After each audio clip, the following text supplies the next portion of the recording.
اقبال کے شہین آج دنیا بھر میں اپنی کامیابیوں کے جھنڈے گاڑ رہے ہیں، لیکن افسوس کی بات یہ ہے کہ فتح کے بعد اس پر ثابت قدمی نہیں دکھا پاتے، اور پھر شروع ہوتا ہے شرمندگی کا ایک ایسا سلسلہ جو ختم ہونے کا نام نہیں لیتا۔ شاید آپ سوچ رہے ہوں کہ میں یہ سب باتیں کیوں کر رہا ہوں، ذرا صبر کیجئے، ابھی آپ کو پوری بات سمجھ آ جائے گی۔ حالیہ دنوں میں ایک امریکی خاتون کو محبت، الفت اور خوابوں کے سبز باغ دکھا کر پاکستان بلایا گیا۔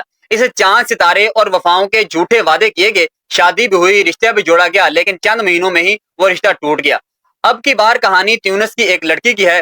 اس کو بھی محبت کی چمکتی روشنی دکھائے گی، اس سے وعدے کیے گئے چاند توڑ کر لاؤں گا، ستارے قدموں میں بچھاؤں گا، لیکن حقیقت یہ نکلی کہ شادی کے صرف 7 ماہ بعد طلاق دے دے گی۔ اب وہ لڑکی انتظامیہ کے لیے ایک الجھن بن گئی ہے۔ ہمیں یہ بات سمجھنے کی ضرورت ہے کہ اگر کسی سے محبت کے وعدے کر لیے جائیں تو کم از کم ان وعدوں کو پورا کرنے کی کوشش تو کی جائے، چاہے وہ وعدے پاکستان میں ہوں یا دنیا کے کسی کونے میں۔ ہمارے نوجوان، خاص طور پر وہ جو نئی عمر کے جوش میں ہوتے ہیں، ڈیجیٹل میڈیا پر خود کو نمایاں کرنے کے شوقین ہوتے ہیں۔ جب کسی غیر ملکی لڑکی سے دوستی ہو جائے تو فوراً خود کو اقبال کا شہین اور اس محبت کو فتح سمجھ لیتے ہیں۔ لیکن ہر قوم، ہر معاشرے میں ہر طرح کے لوگ ہوتے ہیں، اور محبت کے معاملے میں سنجیدگی، سچائی اور نیت کا صاف ہونا لازمی ہے۔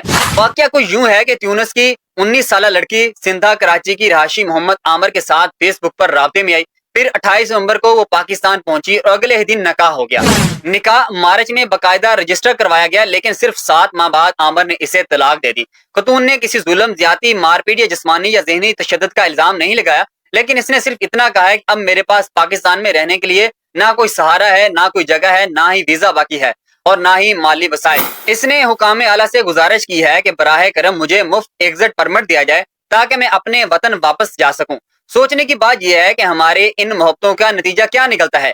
پاکستان کی بدنامی۔ ہر بار جب کوئی ایسا واقعہ ہوتا ہے تو پوری دنیا میں ہماری شہرت متاثر ہوتی ہے۔ جی ہاں، طلاقیں مغرب میں بھی ہوتی ہیں، وہاں بھی لوگ محبت کے چکروں میں الجھتے ہیں، لیکن بدنامی صرف ہماری ہوتی ہے کیونکہ ہم اپنی بے وقوفیوں کو شہرت بنا دیتے ہیں۔ اگر واقعی اقبال کے شہین ہے تو بلندیاں سر کرنے کے ساتھ ان پر قائم بھی رہنا سیکھیں، ورنہ اگلی چوٹیاں سر کرنے تک انتظار فرمائیے۔